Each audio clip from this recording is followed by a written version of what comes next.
And I was like, dude, I was not prepared for Antarctica. He's like, don't worry about it. They'll give you gear. He was like, hey, we're going to get you fitted for a jacket. And I remember, I just clear as day. I'm like, we have to get these jackets. And he's like, yeah, you wear these so you don't die. That's the way he said. And I was like, oh, all right, well, sign me up. I'll try a few on. Like, 1, 2, 3, 4.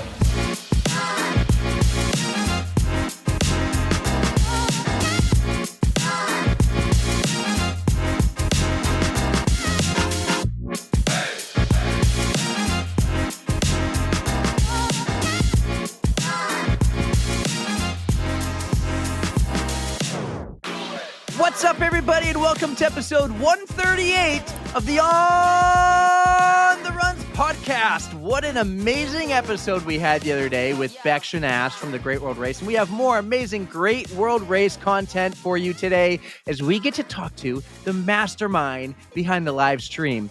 But first, we need to catch up with the face of the Flying Pig Marathon, my amazing rock star of a co-host, the badass herself, 6-star Erika.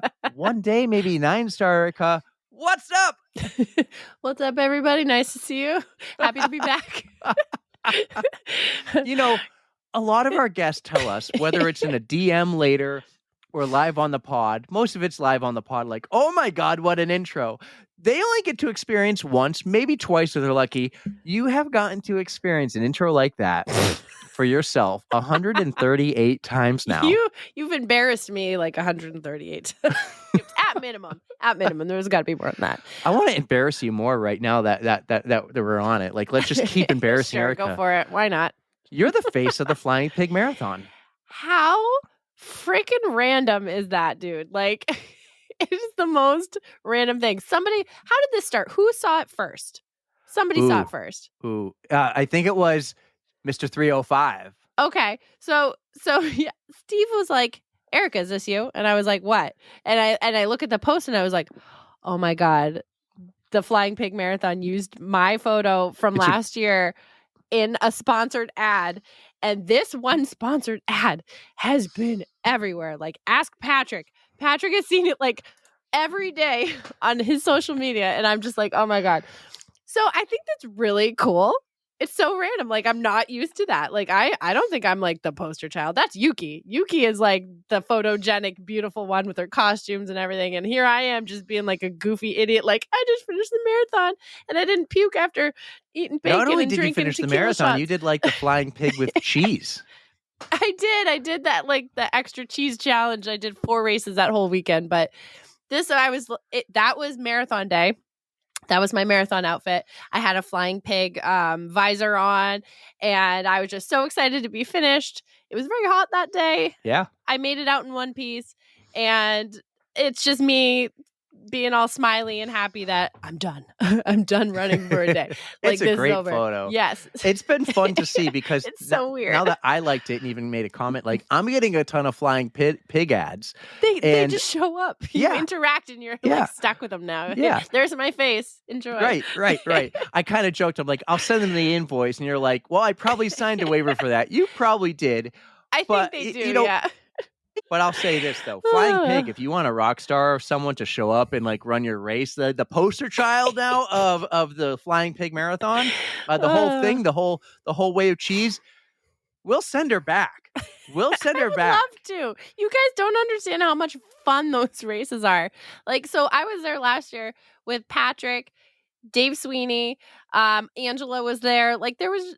You had that Jared amazing was dinner there. with Jared Ewing? Yeah, literally. I had such a great Didn't group you of go to people a who ball were there. game too? Yeah, we Like, went to she put a lot into that Reds Cincinnati game. economy, guys. She put a lot. If We had a if blast. someone gets her a bib, she can stay with Patrick's son. Heck, I'll come too. I won't run the full thing, but like, I'll bring microphones. We'll podcast. We'll Dude, we'll do have content to hand it for off you. to you. I have to hand it off to you for next year. Actually, I thought Tara was going. I don't know. We'll have to double check and see. She might be doing the half. That's right. But That's right. There's 3 of us here on the runs. yes, yes. But that weekend, it's always the first weekend in May. I'm doing my own race. Like, I've got a back-to-back marathon weekend on purpose. I'm going You're gonna be have in to cancel to go to Flying Wisconsin, Pig. Wisconsin and Michigan. And Oh, that's right. Fun fact. That's right, because you were the first one to sign up for that race, so you got a free for, bib. for Kalamazoo, I did, yeah. But I was telling you, like, I'm making my own Earn Your Mittens challenge since those are the mitten states. Yep. They brought it back. That's official now. So I'm not making it up. So All right. I think Flying I Pig, we'll put it on mittens. hold this year. We'll go 2026. You can Hell get your yes. Rockstar I cover will go runner. back. That's right. They go full send on the pig theme. It's so much fun. All right. I have one more maybe embarrassing thing for you. I don't know. Oh, no. All I know is I was told by your mother to ask you about the Christmas lights show you went to in Myrtle Beach. My mom. So somebody, I forget what brought it up. Did you go to a Christmas light show? Yeah, I go every year to the racetrack. There's like over 3 million Christmas lights. You drive around the entire property, including like through the tunnel and parts of the racetrack. Yeah. Yeah. So my family and I went to one right down the road from where my parents live, and it was pretty epic. They had some wicked cool light displays. It was through like this athletic complex, and you just drove through, and they had like different themes, and just the way that we were doing it though, like I was crammed in the back of this giant, like, what is it, a Chevy Tahoe, like one of the big ass SUVs, and I'm like trying to see out the tiny window in the back. I'm like, Kimmy, move your head, like get out of my way, I want to see the Christmas lights. So we did basically the same thing you guys did that weekend. Epic. Okay, Christmas so you're light just show. like the little kid in the back, like, let me see. Basically, I was like, put the Christmas music on, you got to put the right station on, because they coordinate the music to the light. So Yeah. but they're like, oh, we got a station on. I'm like, but it's not the same. Like I was trying, like, Dad, You were the kid. Dad, figure it out. You got to take in the whole experience. I wanted to. I love Christmas lights. Hello, like, Yeah, do you I see know. I've been my debating house? asking you to take those down for just It's not happening. Nope. where the On the Nope. Runs logo I'll goes go in the videos. I'll go like this. There, you can have that. No, but the You can lights keep are it up. staying. Keep it up. Yeah, we did the Christmas lights at Loud in the racetrack. So a couple weeks ago, Adeline and Ashley were gone for like 8 days. That's right. For You had a cheerleading boys nationals. weekend. Boys week. Boys Week. Boys And so week. we did a lot of fun things. That was one of them. And we were the only car there. Like I showed up to the racetrack. That was the it? last 30 minutes. So, and it was a school night for most people. So we were the only ones, we like cruised on the racetrack at 2 miles an hour. It was the slowest we ever did, like seeing all the lights. They both, I That's let them out of their cool. car seat. They're in the front seat looking at everything. Tyler jumps in my lap. He thinks he's driving for a little bit. We also went to Bluey's house, and that was super cool. Okay, I did see your stories, and I was like, where was that? So was that in like the Concord Loudon area too? That was in Burlington. We went on another night. Yeah, Wow, Burlington, Mass. okay. And that was a lot of fun. oh. We went to Bluey's house. And, you know, I know how weird much thing you about love Bluey. and then we're going to Dance get to our mode. guest. But Bluey's family, they have like a bathroom of laundry. And every time you watch the show, the laundry's going with clothing that looks like normal clothing. Oh yeah. But they never wear the clothing in the show. So where are they getting all this dirty clothes? Maybe Yeah. they're just Well, good yeah. Samaritans doing people's laundry. And are they naked the entire time? I've honestly never seen an episode of Bluey. It's so a I great have no show. idea, It's a but great show. But you know what else is a great show? Do tell. The On the Runs podcast, Oh my God, we're so who great. bring on amazing guests who are typically runners. But today's guest, Not always. today's guest isn't a runner. He happens to be, like we said, the mastermind behind the live stream. Why don't you tell everyone who we have on the podcast today? So if you guys were paying attention to the Great World Race like we were, you were glued to that live stream. So you will know Ben Dixon, the voice, the face behind it. He was the one who set it up. He brought the Starlink. He was making sure that we knew what was going on in Antarctica. He wanted to make sure that we knew what was going on with each and every single one of the runners. And he was answering every question on the Every chat, question. reading all the chats, getting all the good stuff. Do you want to Yes. see this person or that person? He was it. He was the right guy for the job. He also was so great and fetched beers for Mary Morgan. I mean, come on. It doesn't get more dedicated than that. That's right. And you're going to hear all about it right now because we have the amazing, the great Ben Dixon on the On the Runs podcast.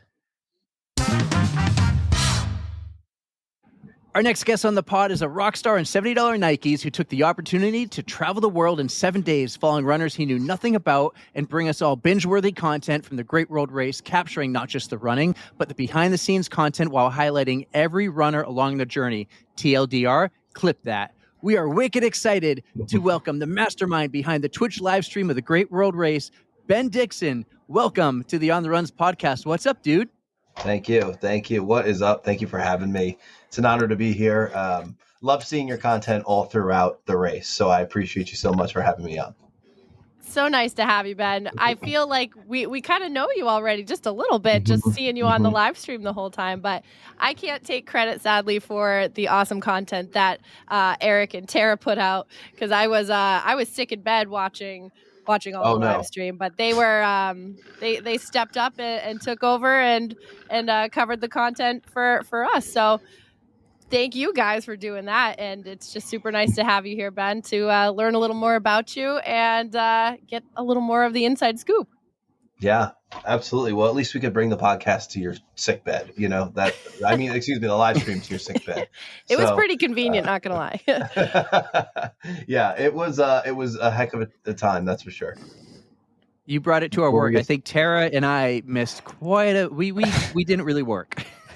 Right. Yeah, I had my iPad up and I was streaming the race and I was doing very little work. I love it. That's what most people said, is that people got addicted to the logging in each day and seeing the notification happen, especially because, most of the times you were notified early in the morning. So people would just start their day with the live stream, right? Like they'd wake up and it was the first thing they clicked. Instead of opening Instagram, they just opened Twitch and they jumped right on. And so, but Erika, like many people, what happened in Miami, everyone felt like they knew me. They were like, I've been with you for 6 days now.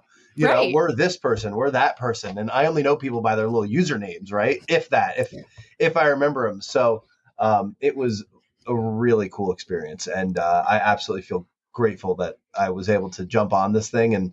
And a lot of big announcements for you guys today too, but looking forward to next year. That's for sure. Excellent. Ooh, that's great awesome news. Well, let's hold those to the end. Let's go to the beginning. Let's get to know you real quick. Give us the quick Ben bio. We don't think you're a runner because some people are like, hey, you should do this next year. And you're like, me and my $70 Nikes? I don't think so. Give us the quick bio and then lead into how you found out about this race. Sure thing. Yeah. Well, I have a very interesting story. My name's Ben from New Jersey. Was pursuing law school, dropped out of law school to race cars, funny enough, to do something called drifting. So I was really into cars. And so I went to school for it, moved all the way out to Arizona and tried to pursue it out here, but it got too expensive. So I got into entrepreneurship. I knew I could go make money instead of starve for years and try to make money. I was like, let me go try to make some money.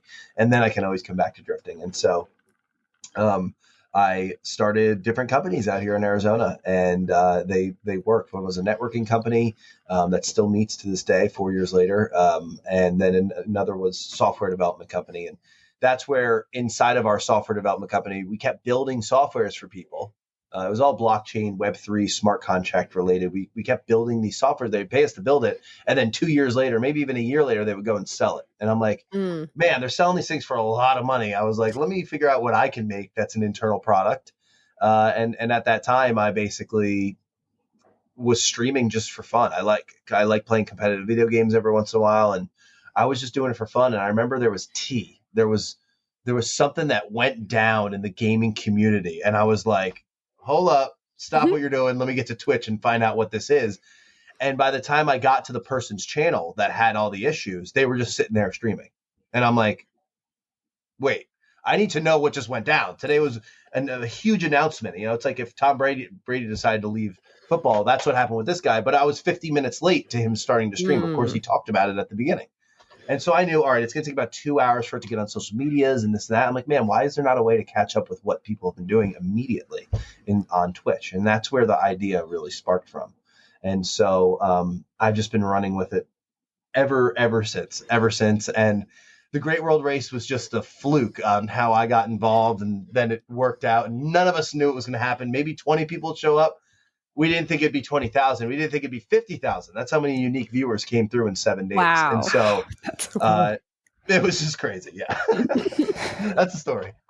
Well, we got to give you a lot of credit for that like the app that you created, TLDR. I think that's Appreciate it. super smart idea, and that is definitely has been a catchphrase around here. TLDR, clip that like all I the love it. time.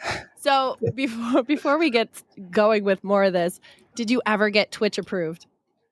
I didn't get Twitch approved. No! Unfortunately, I know we didn't. So what we decided to do is we knew we're going to, and we could also run our software.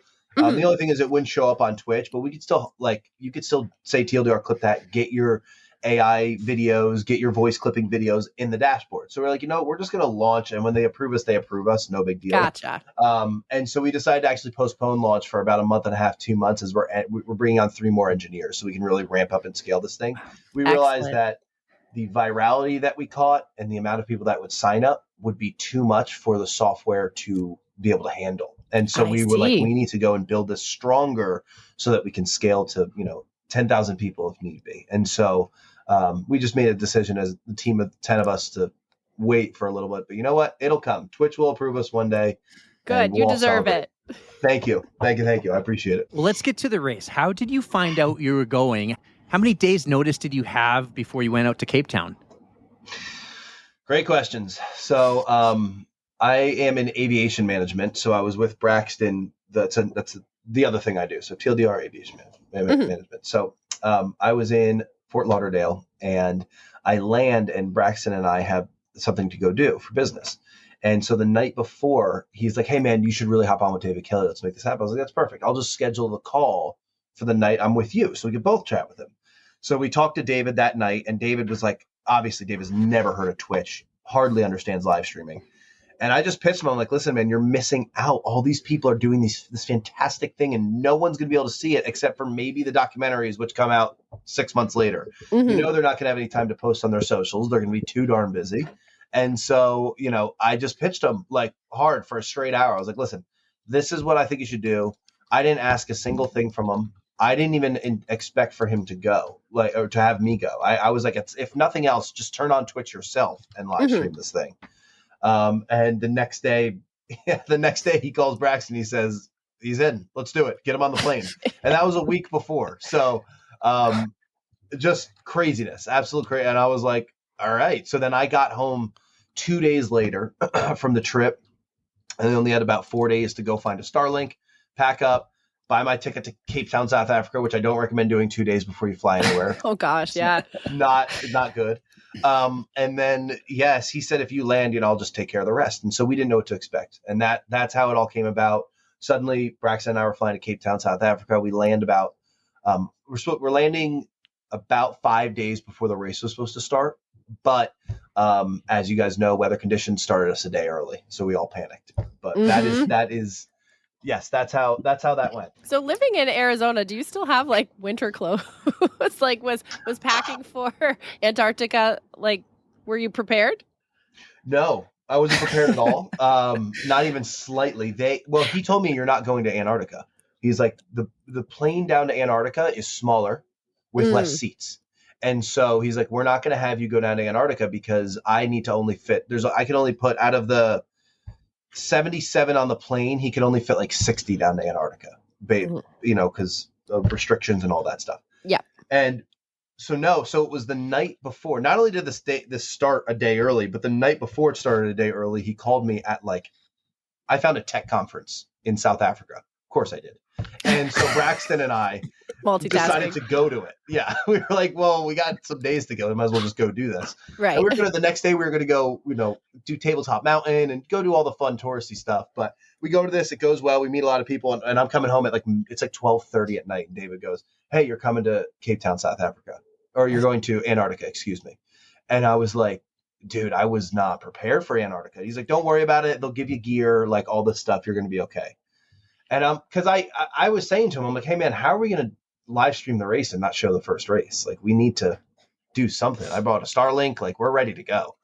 And so he's like, "All right, you're going." And then, of course, when I wake up that morning, we go to have our meeting, and everything's moved forward a day. So it's like you're going the next day, basically. And I remember meeting the gentleman over at White Desert, I believe is what it's called, White Desert. And he was like, "Hey, we're going to get you fitted for a jacket."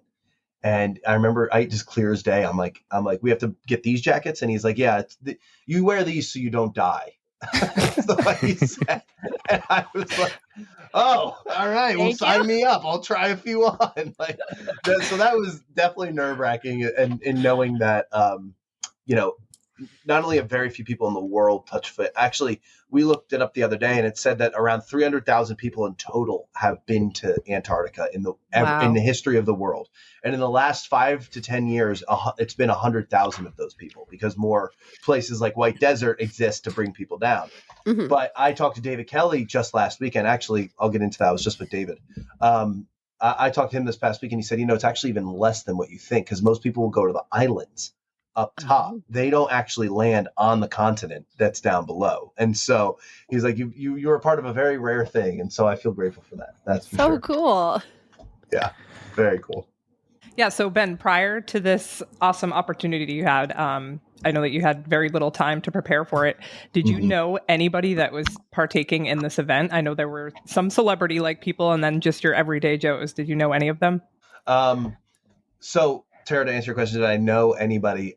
I knew one person. His name was Gary Brecka, and he was not running. And so I'm a huge fan of Gary Brecka. I'm a fan for years and years of Gary Brecka. And so to be on the plane with him, I was like, what? I get to get a relationship with this guy? That was pretty cool. But it turns out he was there just to be the ultimate support system for the ultimate human, his son.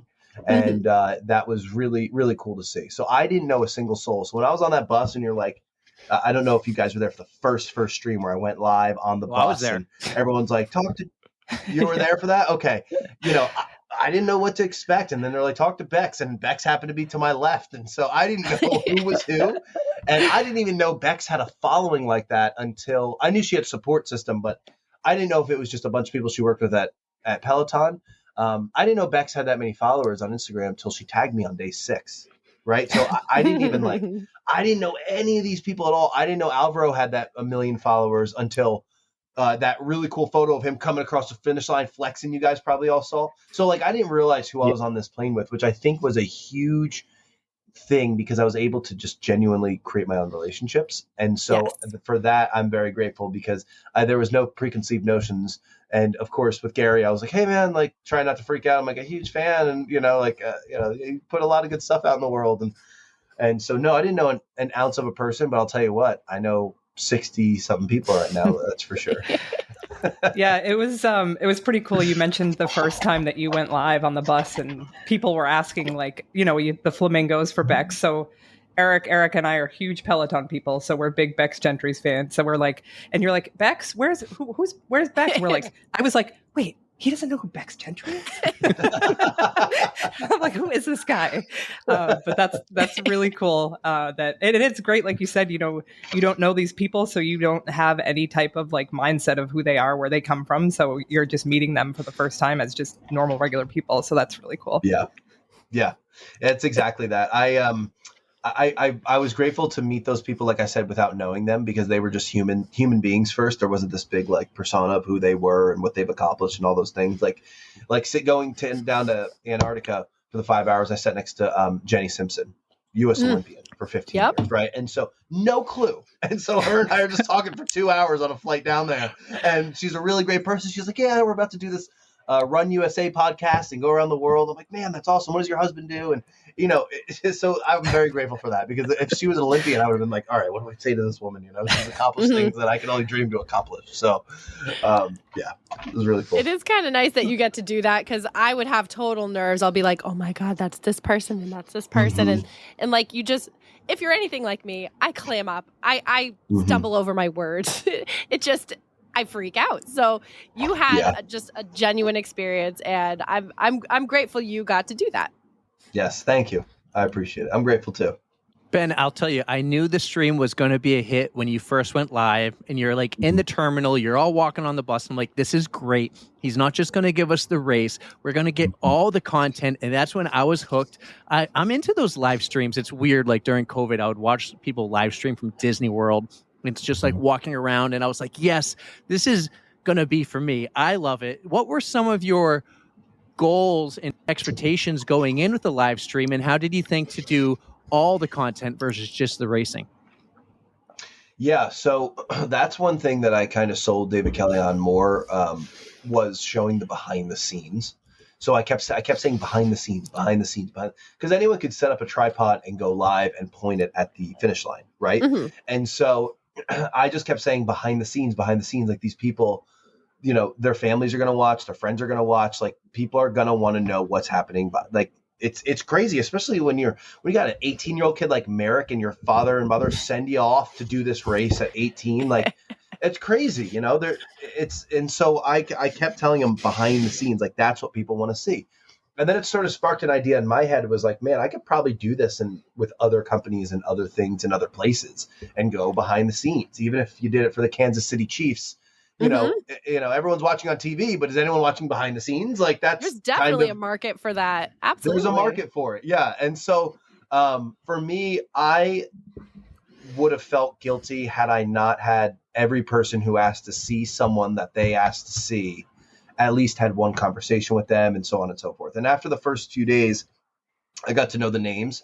And so that's when the behind the scenes really kicked in. Was like, I can do an interview with this person. I could show these guys on the bus. I can show I tried to do as much as possible. It was absolutely exhausting because it was like 9 hours straight of streaming, and I couldn't look at my notifications on my phone. I was completely disconnected from the world while being fully connected to the world. It was a very weird feeling, but that's the behind the scenes was the key to the whole thing, because I hated in Antarctica just setting up the tripod and pointing it at the finish line. That was driving me nuts. I wanted to go move around and talk to people and show you the course and all that stuff, and I couldn't. You definitely kept us engaged. Yeah, it was so awesome to get to see those different views and getting the real take from people. Like, how are you feeling? You feel like shit? Yeah, we can imagine that you feel like shit. Like it makes it a little more real instead of like glorified. You know what I mean? Yep. Well, let's go to Antarctica. Race number 1, you get to go on the plane. You find out super late that you're going. First, what is Antarctica like, and how is that whole experience? It even looked like David Kelly put you up to work a little bit. Like you would have to keep running to the finish line and hold the ribbon that they all run through. Like you were working more than just a live stream. Oh yeah, we didn't see that coming, but we told David Kelly, listen, anything you need. Braxton and I were like, listen, anything you guys need. We told the runners this too. We are here for you guys. We're here as kind of extras.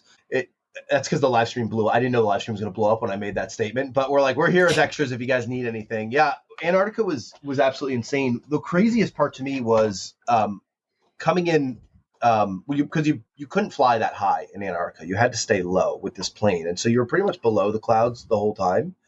And then seeing the glaciers, like 200-foot glaciers that are broken apart, and then you suddenly get onto this white land. You could see, wow, this is one of the most insane things you could ever visually imagine, because this is all stuff you see on TV. That's it. You're only going to really see this on TV. You see the Eiffel Tower, you get to go to the Eiffel Tower, right? And so you don't usually get to go to see the penguins in Antarctica, right?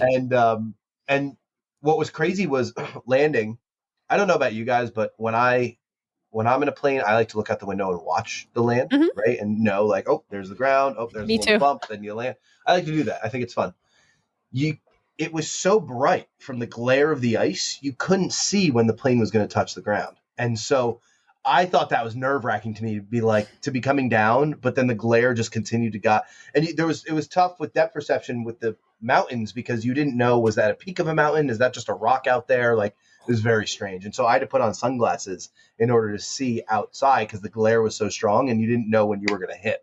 And so that was the first thing that was mind-blowing to me. And of course, once you hit, you're like, how do they slow this thing down on a sheet of ice? Like, that was a little nerve-wracking, I'm not going to lie. But stepping outside the plane, feeling, you really do feel the crisp of, like, there's no humidity here. Like, this is just pure cold. If you don't know the right people, you're not surviving out here. And even though it was sunny and it was nice at the time, it was just crazy to be in an environment like that. And then see them line up all of the what are they called? Snowmobiles that have the carriages on the back. And that's how they got everyone who was around with these snowmobiles, and just unbelievable stuff. And so once we got set up, it was all hell broke loose, because we were late technically and landing, and we only had 8 hours, and the window was shrinking in Antarctica, because if we waited any longer, the storms would have kicked up and we would have been stuck there for actually until Tuesday. It would have been 4 days we were stuck inside of Antarctica, which is crazy. And so we had to make everything work. And so as soon as we landed, I got on the first shuttle that brought us over. Everyone went to their pods. Everyone had these pods, like different classes of runners, basically. Mm-hmm. And I went to the dining hall immediately because I needed to plug in the Starlink and figure this whole thing out. Now, I've never used a Starlink. And the night before when I tried to use it in South Africa, it wasn't working. So I'm like, okay, like, let's see if we can make this thing happen. Because there was a chance the first day would not have been streamed. And so they had a Starlink inside. I connected to that one to then connect up this one. And I threw the wire over the building and then dragged it all the way out as far as I could close to the starting line. And basically that's where I put the Starlink down and set up the tripod. And then it was a go. And as soon as it was a go, it was like, hey, man, what can I help with? And what was funny is David Kelly didn't tell any of his Irish operators that were there. There were about 7 other Irish people there that I was doing this. So when we were doing the live stream, I kept saying, hey, where's Justin number 37 at? Hey, where's this at? And they were just like, who is this guy? Like, listen, we're doing something. Get away from us. So and it was some funny, random Eskimo. Exactly. They didn't know what I was doing, and Braxton, they didn't know Braxton was my friend. So Braxton's standing next to them. They're talking a whole bunch of crap about me. Like, let's get this kid out of here. Like, what are you doing? I'll spare you what they were actually saying. But so it just turned into, how can we help? And Braxton was putting medals on people. We were holding the finish line together. And so it turned into, do whatever you can to make this thing work, which I'm really glad it went that way, because it set the precedent for, like, you will have to work your butt off this entire time, and you need to step up and do what you can. Mm-hmm. And so I was always helping people off camera. It's like getting them drinks, getting them food, carrying their luggage for them, unloading the buses, reloading the buses, like whatever it took just to, like, get this thing done. Because, when you run 3 marathons and then you got to carry 3 of your 60-pound bags, you don't want to blow out your back for the 4th marathon. And I'm like, listen, I'll blow out my back. It's okay. I'll be all right. I just got to hold the camera. So that's how Antarctica went. It was awesome. What'd you say? I said you're a stand-up dude. I was trying to be. Yourself for making those runners a little less tired. Yeah, that's why people came out and someone brought you a selfie stick, correct? Because you were talking about your arm. Yep. They did. And then the woman in Miami who brought you a hat because you got sunburnt. Mm-hmm. So they loved you. The fans, they loved you. Yes. Yeah, they really did. Some of the best moments, there were so many great moments, but some of them in Antarctica. I mean, you had Bex when she was running up to the live stream in the big puffy jacket. You had Justin after one lap who stopped in front of the camera. And it was someone from the crew saying, hey, great job. You got to keep going. You got to keep going. Right. But the number one moment in my mind was when you went and found a beer for Mary Morgan. Yes, that was an iconic moment. The fact that Mary Morgan, first of all, the fact that they had this beer in Antarctica, and it was actually made by the White Desert Company. It was their own IPA brewed in Cape Town that they brought down to Antarctica. But when I was running around, everyone asking for a beer. They were like, dude, you're in the middle of doing something. Like, go run. What do you mean you want a beer? Me, I was like, no, it's not for me. It's for a runner. So the fact that they found it, and that was such an iconic moment, because it started we have to get Mary Morgan a beer. And it also, since Mary Morgan got hurt and injured, like, she ended up being one of the last to come through the line each day. So she was like how we finished the stream every day, which I really enjoyed. And so, yes, getting her a Antarctica produced beer was unbelievable. And I love that. I love that happened. She's my kind of people, by the way. Like, I love having a beer after a race. It's just, it's a nice way to celebrate. And just the fact that you could deliver that for her, especially like when we get into Istanbul, I remember you were running around being like, where do I get a beer? It's like 2:00 in the morning, or I don't even know what time it was. But yeah, you really pulled out all the stops for these runners. So we appreciated seeing it. Of course. Yeah, it was a lot of fun. I felt very natural doing it. I've never done that before. That was my first time ever going live like that. I mean, I've streamed at home, but there's like 3 people, and it's like my brother and my best, and the guy I'm playing with, like that's who's watching. So, it was definitely different, but it was like just go mode. It just felt all organic. Like just go, do whatever these people ask, get these people what they need. And that's how Mary Morgan's beer happened. And they genuinely invited me to Thanksgiving. Like wishing, I have videos from Mary Morgan and her family, like the entire family together saying TLDR, clip that. And like, it's very wholesome. They're still sending stuff to me. And so I love them. And I'm happy for her because, as soon as it was over, they went to, where'd they go? They went to Hawaii as a family. And then now they're in the Bahamas. And I'm like, man, life doesn't suck for Mary Morgan. So that's awesome. No, sounds great. Definitely drinking beer. That's for sure. She earned it. The beer request, that came from somebody on the live, right? And was it multiple people, or was it you just happened to catch that one I happened comment? to catch that. That. It was from her father. It said, hey, it's a tradition for her uncle who passed away. Could you please? Yeah, and I'm surprised I caught that because that was the day that there was like 2,200 people watching or something. It was a lot that were watching the live stream. So I'm glad I caught that. But then the next day, her mom shows up in Cape Town, South Africa. And so it was like, your mom's in Cape Town, South Africa, and that's who gave me the glasses. And so that's how that whole thing started. And then there was a koozie with her uncle on it, and it was just this whole beautiful thing. And it just kind of grew from there. And yeah, it was nice. I didn't realize it was such a heartwarming story like that. I thought it was just like, yeah, I did it. Woo, we're celebrating. But no, it had a whole deeper meaning. So thank you for sharing that. Yeah, of course. Yeah, it was about her uncle who passed away apparently just a few years earlier. And so and then so her mom shows up in South Africa, crazy. And then her dad surprises her in Colombia and shows up and gets in her way in the middle of the path. And so she's like, what the heck is going on? She's like, can you move? Can you move? And he's like, baby, it's me. And it was just this very wholesome event.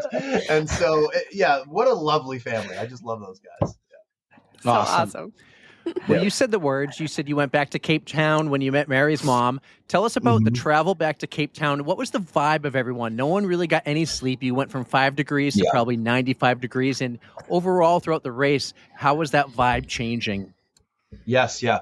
Great question. So Cape Town was really rough because we had a 5-hour flight. I think it took 7.5 hours, or there were delays or something. Long story short, by the time everyone got into a bed, they maybe got an hour and a half of sleep, maybe before they had to be up. Did you get to sleep? Some people, no, not really, because I had to go home and work too. So I was sitting in the bed, just like on my laptop doing stuff, and it was rough. It was definitely rough, but I woke up, and luckily this was only day 2, so I had energy that I conserved. I kind of conserved over the last 5 days of being in South Africa. And so got up and tried to make the Starlink work, and it wasn't doing us justice, even in a good area like South Africa. You would think maybe it's not going to work in Antarctica. It did. It wasn't really working there. And so what was nice about this day was, yes, people were tired, but the weather was perfect. A little hot for the runners especially, but it was just a better setup, and I could finally move around. And so now it was the day of mobility, and I could finally run up to runners and talk to them and go down the course and bring the camera around with me. And that's when I realized, this is what I need to do this a lot more. Like, this needs to be the play. And so Cape Town was better because people were frozen in Antarctica, but it was definitely tough without the sleep. And so one thing all of us kept saying is, man, never looked forward to a 16-hour flight more in our lives, because we got to fly from there to Perth and get that good sleep on the plane. So and we hadn't seen the plane yet. We hadn't seen the plane that we were sleeping on yet, because we took a different plane to Antarctica. Okay. And so it was nice that after that event to be able to get on the plane and see, wow, this was the Rolling Stones old touring jet. It's beautiful. The seats lay all the way down. The servers on the plane were fantastic. The stewardesses, they were just so nice. The food was good. And we're like, okay, well, this is exactly somewhere we could go to sleep for 16 hours and not feel bad about it. So good. So yeah, Cape Town, it was really good. It was really good. It was nice to do after. I'm glad Antarctica was first, because if it was 6th or 7th, I don't know how people would have done it. I really don't. Cape Town, we saw something amazing. Still, I can picture it right now. But the 5 ladies that they decided that they were going to run that race together, and they ran the entire race together, and they crossed the finish line holding hands. That was extremely iconic. Tell us about that. That was unbelievable. First of all, this was day 2, so I still didn't know a lot of people. I didn't realize that Shireen was also an Olympian. You know, I didn't realize that Ashley was with iFit, and that was the competition against Peloton. There were still a few things I didn't know who people were yet, but I didn't need to, because that was one of the most unbelievable sequence of events I've ever seen to have. Not to mention David Kilgore on the outside. You had Jared Pendergrast on the right side.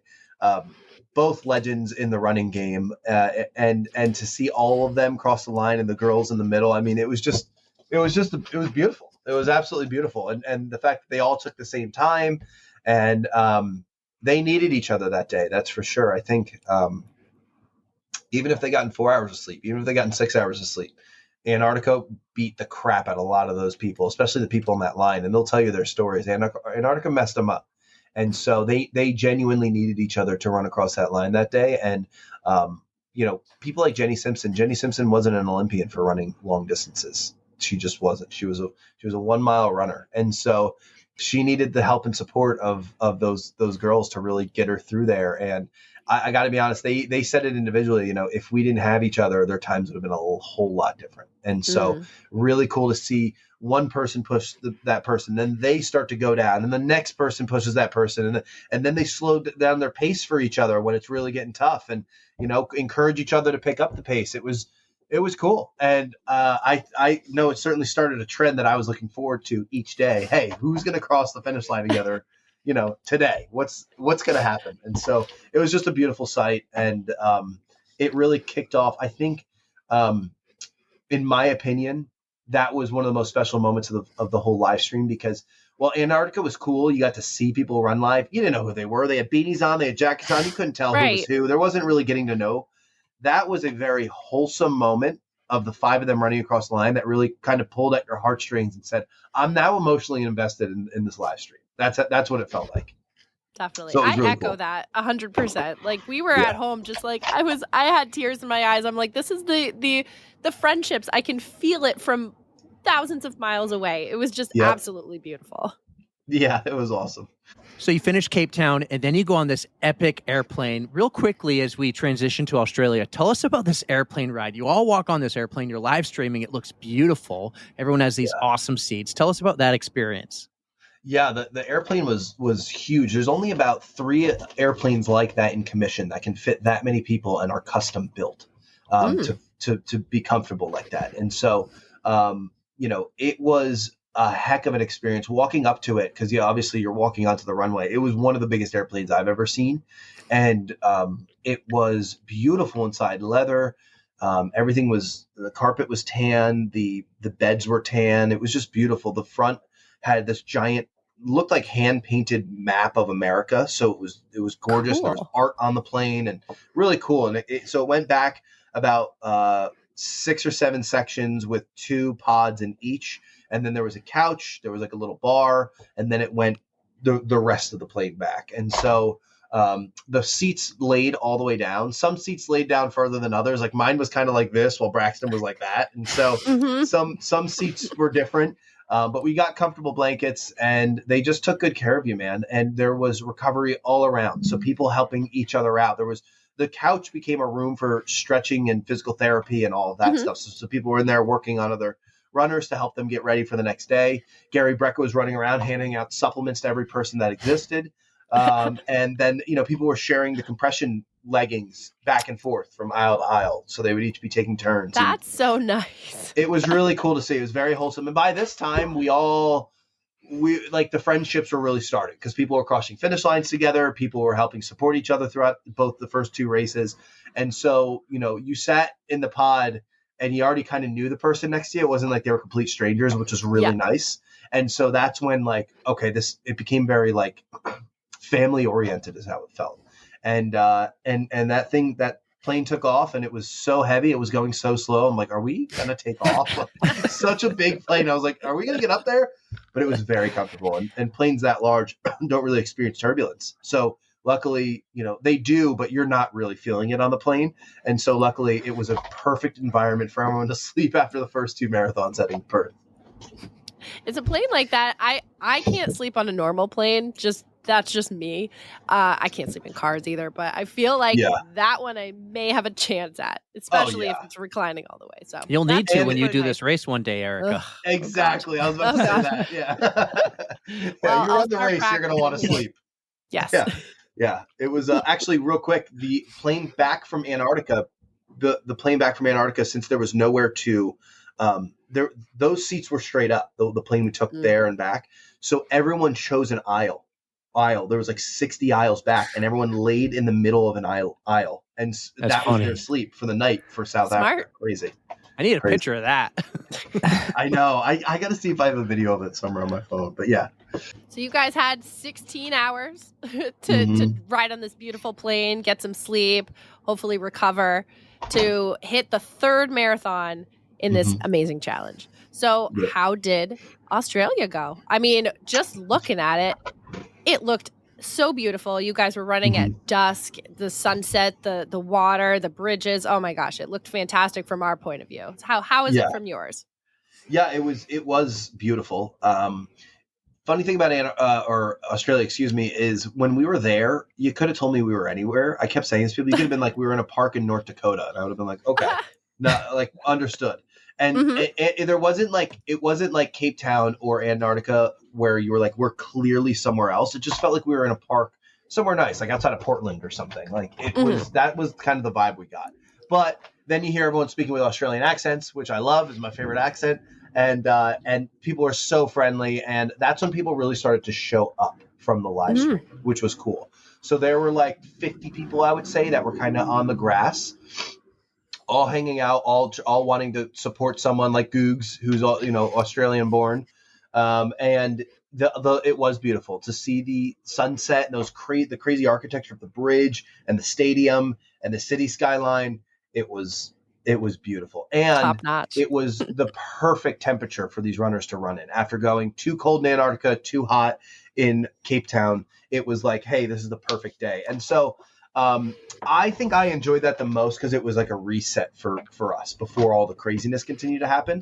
But it was straight from the plane onto a bus into the park. So there was no really like sightseeing or, I at least got to walk around Cape Town. There was none of that. And then it was on the bus, right back to the plane, no questions. And so it went well. And some of the runners ran their best time on that day. Incredible. Yeah.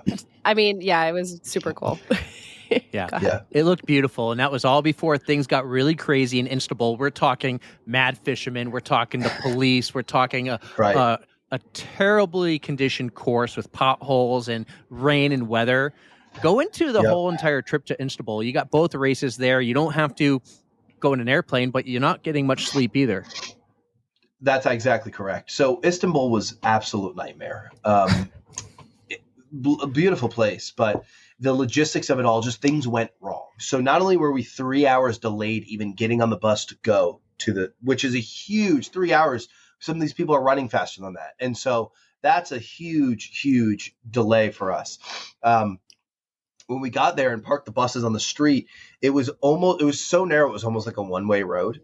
And so us all getting off while cars are going and families are enjoying their walk and fishermen are fly fishing and whipping the casts around, all in front of where the race was about to start. That was incredibly hectic. And then David was like, hey, just get to the front of the race. We'll get your bags later. Then all the bags were going in 3 different tents and we didn't know whose tent was who was supposed to be where. Chaos. Then it started raining. It was absolute chaos. And then it was, hey, this track is now shortened. And then another update 15 minutes later, the track has been shortened again. And so they had to keep cutting it back and back because of the conditions of the water, how slippery it was. It was too dark out, just a lot of things. And we're starting late. And then it started to get really cold and it's raining. And so everyone's kind of freezing. They're running around and they're trying to like jog in place to keep themselves warm. And you guys saw them all singing at the front of the line. Yeah. It was honestly, everyone came together and it was very wholesome, but it was tough. And funny enough, because of those conditions being so cold, some people also ran their best race in Istanbul on that track, even with the crazy terrain and everything. Get it over with. They just wanted it done. They wanted, because they knew they had a hotel room to go back to get sleep in a bed. And so some people just pushed. That's for sure. That's a good strategy. Not going to lie. Yeah. Yeah, if there was ever a time to push yourself for the races, it was that one where you could go. And so that's what happened when some of the better runners finished first. They were able to go back, take a shower, get some food, go get a nice dinner, and then get into bed and pass out. That's not what happened for Braxton and I whatsoever. Oh no. We had to, obviously, I tried to stay there till the end. Greg was the last person to come across the finish line. So we decided to run the last lap with him, which was, really something special to run with a guy who's accomplished so much in his life. And, but truth is we had about 3.5 hours before we had to be back there to start the next race. Or at least be in the front of the lobby to get on the bus. And so it was just like, man, those 3 hours didn't just affect the runners, they affected everybody involved because it just cuts down on all of our time to rest and recover. You definitely had us on the edge of our seats though for one moment when you got stopped by the police. We were like, oh my God, is he going to get arrested? Like, what is happening? So what was going through your mind? You handled it well, let me tell you. I appreciate it. Yeah, it was just a language barrier issue. That's it. I was just trying to explain to them, hey, they're like, hey, you can't record this. I'm like, yeah, but I'm with them. You see this guy with the camera? I'm with them. Like but I wasn't wearing Great World Race stuff. I was wearing this, obviously. And so like I was trying to say I'm with them. And so I kept walking and like going like this, like, come on, to get them to the translators that we had, the people who worked as the intermediaries for us. And they were like, no, stop where you are. You guys saw it. No, stop where you are. Stop where you are. And I'm like, you can't record here. I'm like, dude, you're 4 hours late. I've been recording here. We've been going for a long time, So I just someone came over and I just slowly disappeared back into the tent and waited for them to come up so they could explain. I knew once the language barrier got across. And so that's when they said, hey, don't record that side of the mountain if you can't.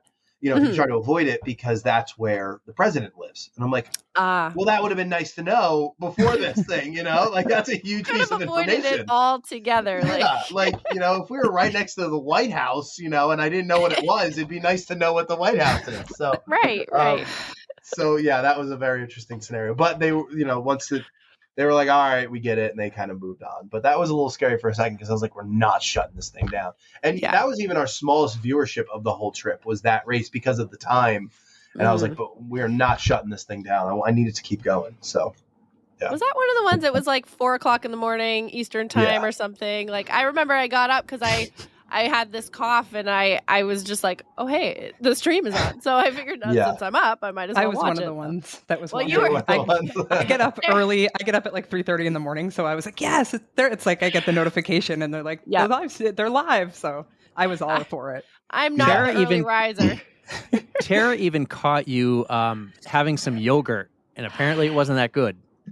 Yes, that was in Istanbul. It was just terrible. Braxton went to the ATM to take out money, and he chose the smallest amount, but apparently it wasn't because I guess the word changed. So he ends up with this stack of cash that he was like, I took out like $1,000 in Istanbul. What do I do with this? And so, there's no currency exchange he was going to be able to stop by. And so he was just buying everybody food. Everybody that came by, he's like, do you want a coffee? Do you want some food? I got this money. Like, what do you want? So he got me a yogurt and it was just horrendous. It was not good at all. And they had those burgers where the sauce was on the outside of the burger. Just a very weird experience. I'm like, you know what? And that was on the Asian side. So that was the next day on the Asian side of the continent. But really cool stuff. Really, really fun experience. That's for sure. You had me laughing with the yogurt because I was like, you took a bite and you were like, oh God, what do I do? Immediately no. And then you were like, I don't even know what to do with this. And then everyone's like, what's wrong with it? And you were like, there's like nothing in it. It's just bland. Yeah, it was so bad. It was so bad. It looked like there was going to be stuff in it, but there wasn't, which was a concern. So, but yeah. And hit me. What? Any other questions about Istanbul? No, so you have 2 good days, or you have a second day that turned out much better than the first. You get on another long airplane ride. You probably have time to reset again, but you get out of the airplane and then woof, you just get hit with that heat. Mm-hmm. Well, so yes. So here's a funny story.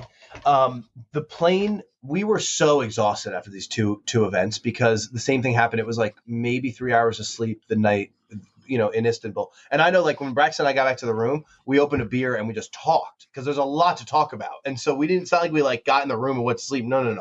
We're up for another hour talking about like everything that's happening. And So we're absolutely exhausted for Istanbul. I think that was the day that I realized, I'm kind of in trouble here. Like, I'm really starting to feel this now. My knees are hurting, my feet are hurting. Like, obviously I did not complain once throughout that race because I really didn't want I didn't want to compare myself to these runners. But that's when I was like, this day hurts. And so when we finally got on the bus, we went to this ridiculous Istanbul airport. Unbelievable. If you guys have ever seen an Istanbul airport, this one, it looked like Mall of America. And you had to go through security. As soon as you walk through the door, you go through security once. Then you get into this mall that has Christian Dior, Louis Vuitton, restaurants galore. It's the biggest thing I've ever seen. It took forever to get through. And there was a bar going down. There's this almost looked like forgot the name of that Vegas bar, but it looked like this bar as we were going down to our terminal. And they're like, all right, we have about 30 minutes before we board. So me and Braxton and Frank were just like, well, let's go get a beer upstairs. You know, if we're going to hang out, like we really weren't drinking that much at all on the trip, but we were like, we've got a minute to sit and drink a beer. Let's take it. And so we went, we had ourselves a beer. David Kelly came up, Jared came up, a few people, and we were just hanging out and they're like, all right, let's get on this plane. So we go and board. It was a bit hectic because there was a buffet on the plane. And so everybody is trying to eat this buffet. And like, as people are boarding and cramming and getting on, well, we were so tired. Everybody was at this point from this trip, that the plane took off from Istanbul. And we had to stop in Madrid to refuel. Right. And then change crews as well. So we changed crews, refueled, and then we went to Cartagena, which was about 3 more hours. So it was 11 hours, 3 more hours, or something like that. And so Braxton hits me on the arm. He's like, dude, get up. I'm like, what? He's like, bro, we got like 3 more hours. And I'm like, well, leave me alone. Let me sleep. And he's like, no, we have 3 more hours till we get to Colombia. He's like, Braxton and I slept through the plane landing, them putting on an entirely new crew, fueling the plane and taking off again. And then he woke me up when we were halfway to Colombia to go to sleep. That's how tired we were as a group on this plane. So you can imagine. You guys needed that sleep. We needed it so bad, but we get slapped in the face with some heat in Colombia. That was one of the toughest experiences I've ever had, was that heat, and I wasn't running. And so to be in the sun, it was heavy. Every breath you took was thick. It was so heavy, to the point where Braxton, no one knows this, actually got lightheaded and almost passed out. And he went home for like 4 or 5 hours back to the hotel. No. And so it was that bad. And to see the current running champ, Willie, go down, which was wild to see this guy beating everybody by miles, and then have him go down was just a crazy thing to see. So Colombia was by far one of the toughest places that these runners had to run. I think it was harder than Antarctica. It was the hardest place for them to run. I believe it. That's such a swing. You're just going from all of these different temperatures, and I mean, I'm not used to doing that. Like, I'll visit my parents in South Carolina and then come home and it's like 30 degrees versus 70 degrees, and I get sick. So this, I can only imagine what it's doing for the runners, even for you. Like, it is taking a toll on your body. Like, you're out there too. You may not be doing the marathons, but you are still putting in work. Yeah, it was tough. And I remember seeing a clip of myself afterwards, like, because like I'm obviously sitting there, I got the camera real close and I'm wiping sweat and ice off my face, and I'm telling Diane, I'm like, hey, I'm starting to get lightheaded out here. I was delusional on it. My goal was make it through. Mary Morgan needed her beer. They were sitting on ice over there. You make it through every race. And so, but we got her, her beer. But unfortunately, she went to the hospital that night. And so Mary Morgan ends up going to the hospital. And that's one of the reasons we were stuck in Colombia for so long and at the hotel. And then, just crazy stuff. So then comes Miami, which was amazing. Miami. Hell yes. Yeah. Probably a welcome sight. It was probably like much cooler, and you guys were like, yes. Oh, absolutely. And I love Florida too. And so landing in Miami, I was like, I felt like I'm home. I'm like, let's go. Like, we did it. Oh my God, you had your girlfriend there too. I did. Did you know she was coming? I did. Yeah. We planned for her to come out, and that's awesome. Braxton's girlfriend was there. And so it was a very wholesome moment to be able to see our ladies after this ridiculous event. And of course, they're glued to the live stream for 7 days. Right. And so, but what was the craziest part was walking around Miami. There was probably, I'd say 500 people that showed up for the people in Miami. It was absolutely insane. And but to walk around, like, I remember being at the bathrooms, getting dropped off in the Uber. That's where and then having to get to the start line took me about 45 minutes because people were coming up and like, I've been watching you for 6 days. Let's take a picture. And it was just this like everyone knew who I was, but I didn't know who anyone was. So it was like this, Yeah. I didn't want to be rude, but like, I'm like, I don't know you. And they're like, oh, I'm this handle. And I'm like, oh, okay. And so that's when all of that went down. And Justin had like 30 people come out. It was insane from New Hampshire, you know? Mhm. So much support, so much love. Seeing Bex and the whole Peloton squad was a ton of fun. Seeing Tallulah, of course, and Austin. Like, it was just, it was very full circle moment. And that was How the awesome. busiest I was for sure, because in between talking with people and checking in with the runners, and like that was the most nonstop one that I was involved in. There was zero time to sit and relax in that one. That's for sure. Mhm. You know, something I love that you did throughout the entirety of this event was occasionally you gave the stream to someone else. Like I remember when you're looking for your suitcase, you gave it to Joe, and then Right. everyone wanted you to give it to Bex in Istanbul, and you were like, I don't know if I should. It's probably not safe. And then she took it. And then in Yeah. Miami, you gave it to Austin, and they're running, and it probably gave you a little bit of a break. But I love that you did that, and I'm so appreciative that you did. But I think the number one moment of Miami was not Bex Gentry. It was the other Bex with an X, as we like to say, and all those Yeah. firefighters. That was by far one of the most inspiring. I was holding back tears, like really holding back tears, because to see her come through with all those firefighters and have that all organized, and everybody in our networks were reaching out to firefighters and local companies to like get them to show up. And so it was just, I mean, how did she do that? I don't understand how she put on this outfit with an oxygen tank on her back and ran to these places. It's just mind blowing. And so to see all of them cross the line like that, I mean, it was just such an emotional day, right? To see both the one-lungers cross the line, to see, you know, Bex hug Tallulah, to see Hillary win the whole damn thing, to see David Kilgore win the whole thing, or to see Cole Brecka get himself across, and there were 50 Brecka people that were there to support him. I mean, it was just wildly emotional. And finally, that's when it hit me like, man, we really did this. Like, this really happened over 7 days, really brought people on a journey. And I'm just like forever grateful for that. And it was all coming to fruition right there. I felt like I finally got a second to slow down and be like, man, we really created these genuine connections. And that was just a beautiful thing. Well, on behalf of all of the watchers of this live stream, we have to thank you for putting in so much effort, for making it engaging, for showing us everything, the behind the scenes, the good, the bad, the ugly. It was so amazing to watch and follow along with everyone's journeys, even your own. And you just Appreciate made this such a cool experience for everybody at home. Absolutely. Yeah, you really I'm did, happy to man. do You it. really did. You teased there might be some news you have for us at the end, like maybe some early bird access that Erika can jump on to do this race next year. That's not happening. Are you going to be involved next year? Are you going to be doing the Twitch live stream? Do you need help? Like, I would go on this trip and I would just, do you need a water bed? Here's a water. What's next for you in the Great World Race? Yeah, somebody needs to take care of you guys doing this thing. You guys need the water Yeah. stuff. No, We'll be I know, the for extras. real, right? I need my own personal assistant. Yeah. So I was just with David Kelly in Dallas this past weekend. We're helping him buy a plane so that he can do this in the future. And so, Wow. and customize that plane. And so because we're in aviation management, we're able to get those deals and figure that stuff How out. cool. Right. So it means I got to spend the weekend with David. We went to dinner twice. He's just such a good dude. He's so much fun to be around. But there are a lot of big things coming next year. The organization, yes. So the live stream will 100% be happening. I will 100% be doing it, which I'm very excited about.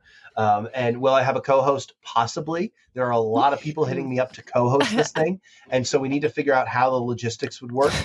So I don't want to make an announcement. I don't want to say who's who. You guys might have an idea, but those are some announcements. We're upping the social media game next year. We're going to be upping the recovery game. The sponsorship game is going to go to a whole new level. Awesome. We're going to be bringing in some big brands that are a part of this thing. So, if you want to be a part of it, I can absolutely get you guys, an early bird access. No problem. I think there's like 3 left. So that's another good thing is he's been selling tickets way early. But if you guys want to be a part of it, if there's anyone who's watching who wants to be a sponsor of it or somehow involved, just let me know.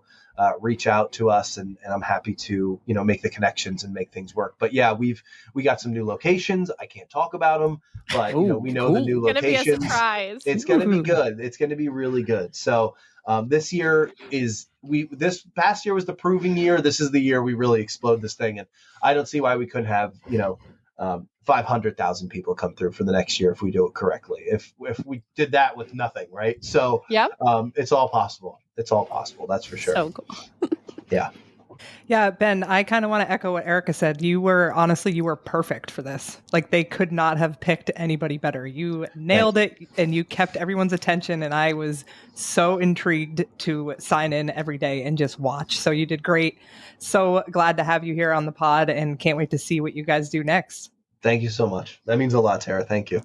Yeah, Ben, it was awesome. Thanks so much. Thank you for selling that to David Kelly, dude. This was binge-worthy content. I can't wait for next year. Guys, that was great. I really hope you enjoyed Ben Dixon on the On the Runs podcast. TLDR, clip that. Awesome. Thank you, guys. Ben, you are the fucking man. How cool are you? We are so, so grateful that you came on to tell us the behind the scenes, all the behind the scenes stuff that went on during the Great World Race. That was just so cool to see. And we are so thankful that you were there to experience it. Yeah, that was super cool. And Tara Pterodactyl was there too to talk to him and be part of that. So that was really cool. Awesome. We playing around with that, and she loved the Great World Race and was into it. So it was super cool to have her included in this. Well, to be honest, you've been taking a lot of time off of work because you've been sick. We gotta cut that, man, because every time we take time off of work to fit something in, of course I want to. I have no more time left, so I'm doing it for free. Right. But so I planned a few recordings just with Tara, like for Ben. Yeah. Because it's in the middle of the day. It's like, we're going to do this at 10 a.m. or 11 a.m. Like, I'll use my lunch break per se to do it. And so I'm like, hey, I'm going to schedule it this time. Tara's going to co-host with me and ask questions. You're like, okay. And then you're like, I'll be there too. I'm like, what about work? You thought you had to get paid. You're like, Well, we made it work out for the best because so luckily you work from home. I am not so lucky. I have probably a 20-25 minute drive depending on which way I go. So if I'm going to come home to do a recording, I want to make sure it's worth it. So we had a couple back-to-back recordings. Yeah, and that was worth it. That was worth it for you to come back. Mm-hmm. Yeah. I actually felt complaints. bad. I was like, at the end, I was like, okay, Tara, we have another recording. You got to go. Bye. Kick her out. Bye. No, we love anytime Tara can step in. She's so much fun. She's kick-ass. So thank you so much, Tara, for jumping in and being part of that conversation. She might be a part of a few more if we get some other guests from the Great World Race on. We've done at least 3, so there's at least one more, and we got more planned. So that'll be a lot of fun. Fingers crossed. Next week is our Christmas special. Are you ready for Christmas? Have you gotten a tree, a real tree? Are you all done shopping? What's going on here? I feel like we talk about this every year. So I have a fake tree, and it just went up last week. Although Lame. I did not decorate it to my normal standards, just because I don't know. I was sick when I wanted to put it up. I had no energy. And then I went away, and so like literally, I got such a late start on Christmas, and now I just don't care. Yeah, and like I don't know, I'm one of those people now. Like if I want something, I'll go buy it myself. Like I don't want anything from anyone. I feel bad when people buy me things. Like I'm kind of like I did give you my shoe size though, if you were to be on the relay site buying yourself shoes. Relay goods, yeah, 9.5 people. But I don't know.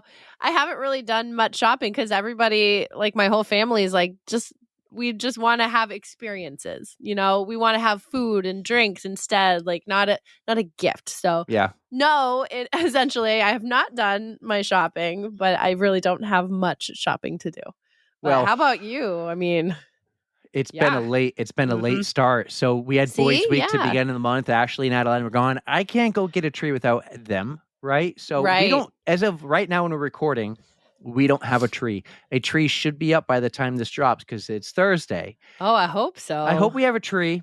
It needs to be a real tree. Ashley got Adeline this like fake tree for her room, and she like, let's just use that. I go, no, it has to be a real tree, like 7 feet tall.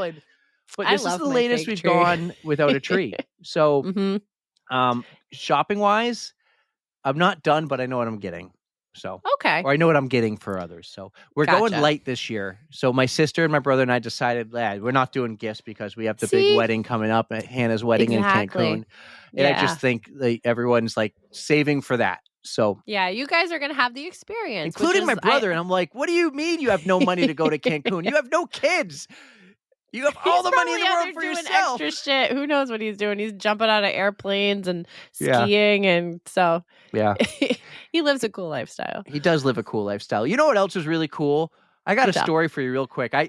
I take notes. I put the notes in our doc, and thank you for doing that yourself too. I'm Finally, trying to put a couple of things in there when I have think you of ever them. heard of the Kinga Ka roller coaster in Six Flags, New Jersey? No, I've never This- been. This was at one point the world's tallest and fastest roller coaster. No shit. And when, in when New I Jersey. was in New Wow. Jersey with a Mhm. girlfriend of mine who lived in New Jersey, we went to Six Flags on a whim. And I saw this roller coaster from the parking lot. And I'm like, we have to go on that. And she was like, I am not going on that.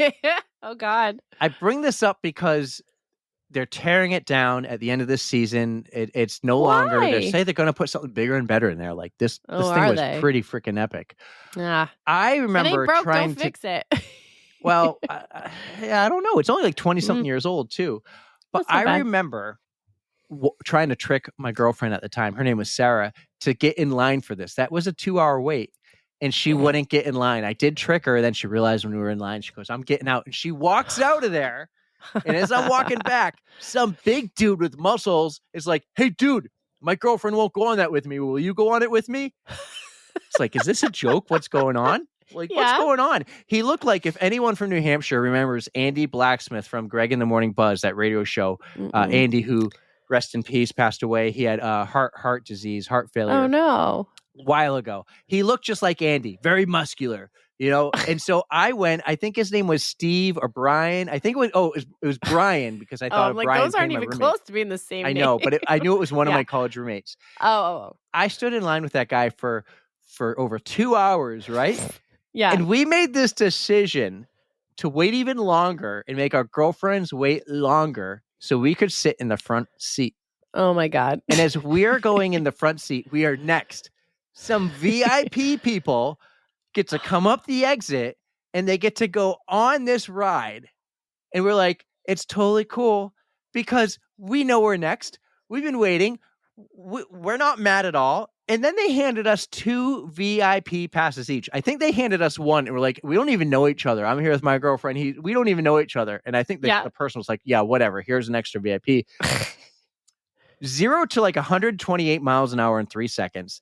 And then it shoots you straight up like 45 stories. 128 miles an hour, 0 to 128. Yes. That's like Yes. That's like making your face go like, yeah. Like, oh God, I can Straight picture up that. and then straight down. And that's the ride. Question, So it's follow-up quick. question. Does this roller coaster have the lap bar or the shoulder straps? Shoulder straps. Okay. I would go on that. But you know Superman at Six Flags New England? Yeah. Would not go on that because it only had the lap bar. I'm like Oh. terrified of that. I don't know. I don't feel secure in one of those roller coasters, but give me the shoulder straps. I'll do loop-de-loops all day long. Let's try something here. I am Mhm. going to try to play you this video. So everyone listening will get to hear from Erica, but if you're watching on YouTube or if we get this on Spotify, it'll be kind of cool. Like you'll get to see it. So here's the Kinga Is it like Ka, a point Erica. of view? Yeah, POV, baby. Oh, cool. Okay. Right? I'm into this. Let's see. We got an ad. Tom Brady with Tom the Hertz Brady. commercial. This podcast is brought to you by Hertz. Let's go. No free ads. Kinga Ka. Okay. See, all right. I like the roller coasters that don't start off where you're immediately going up and then you drop down. Like I don't like those. So this roller coaster is no longer. They're tearing it down. So hold on. It looked like it kind of froze. Unless it No, stopped. it stopped. It stopped. Oh. Because this is shit. the Okay. 0. You go 0. Oh no. It's not a rolling start. Arms down, heads up, hold on.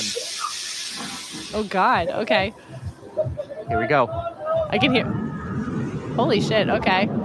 So, have you been on the rock and roller coaster in Ooh, that looks fun. The rock and roller coaster at Disney, which they're rebranding, but Yes, that's sad. what I loved about that is it went 0 to 60 right away, and you feel like you're like being thrown. This in the is back more of your than seat. double that. Yeah, dude. That doesn't look so that's bad. the ride. Now the ride's over. Are you kidding me? That was it? That was it. You just went really fast? It was a quickie. That seems really anticlimactic, but I'm sure it was super fun. Just from 2 being hours. like Waited zoomed. over 2 hours for that.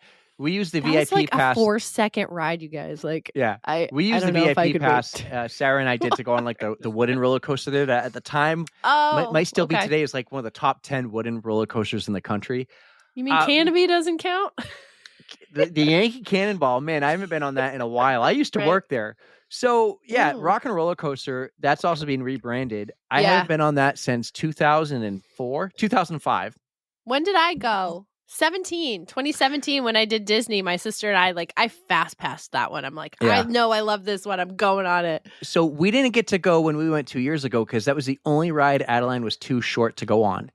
Oh, no. And now that they're Bummer. rebranding it, I want to go back, even if it's just for a quick trip Mhm. with just Adeline to go ride that one more time because Mhm. it's the best. So like the roller coaster is going to be the same, but I think it's going to be Monsters theme. Or Really? was it Muppets? I think Monsters or Muppets would be really fun. Like, are you Well, talking they are Monsters, making Inc.? like a Monsters Land, and there's going to be a roller coaster for Monsters Land, like where you're going through all those doors and everything. And Cool. so, I yeah. love Monsters, Inc. That's one of my favorites. but yeah, so Nice. Kingdom Ka, no more. I will Bummer. always have that memory. God, we have some great notes to catch up on. We'll save some of these for, when we're back on for more regular We could episodes. talk about This it was- for the Christmas party, maybe. Who knows? Yeah, maybe. That'll be a lot of fun. We're doing the Christmas recording next week, guys. Yeah. It's been fun to catch up with you. We weren't planning on it. We tried not to plan anything, but as the last 2 years have shown, we still work in December, but Yes. we tone it down a little bit. Or maybe I- this year I we think- toned it up, but I we think haven't really done the our- Tros.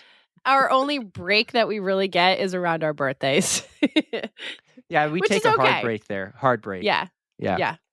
So Lots December's of always ultras been next year and stuff. Yeah, December's always been a month to catch up. Maybe we had Yes. to cancel, postpone, or something, so we reschedule people for December. So we still Yeah. work, but yeah, this is great. What a fun week we've had with the Great World Thanks Race, again, Bex and Ben. Ash, and then Oh. Ben. So cool.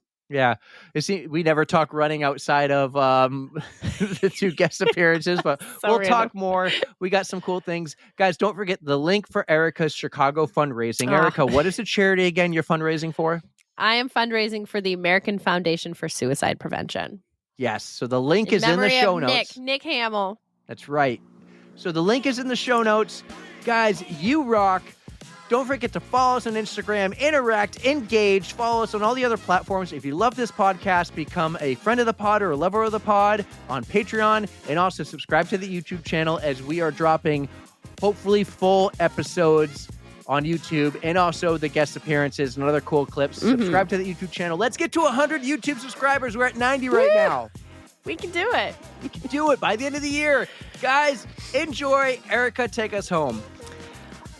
I don't know if Eric is dropping something on Christmas Eve, but if not, the holidays are coming. Merry Christmas, Happy Hanukkah, whatever you celebrate. I hope you're having a great time with family and friends. Thank you for listening. You know we love you. Don't fear the code brown, and yes, I am dropping something on Christmas Eve. Wonderful. But most importantly, don't forget to stretch. 3, 2, 1.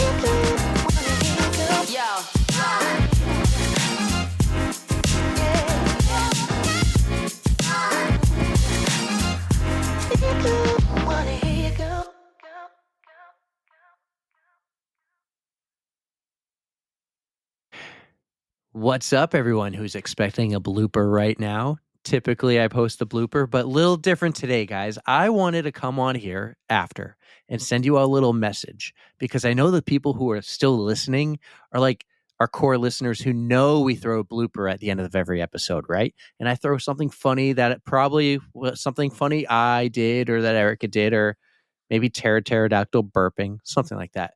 But I'm coming here now because I want to tell you guys something that's pretty amazing that happened today. Erika and I don't typically look at the data. Not every day. When we started this podcast, we looked at it every day and we'd be like, dude, we had 10 downloads today. And then, dude, we're doing 20 now. That time, that phase is gone, and we don't look it up as much, but it was on our radar the other day when we had Bex and Ash on, and we knew we were paying attention, and the numbers were great. But what really was amazing was nationally in the running category for the United States, we ranked 3rd in the country.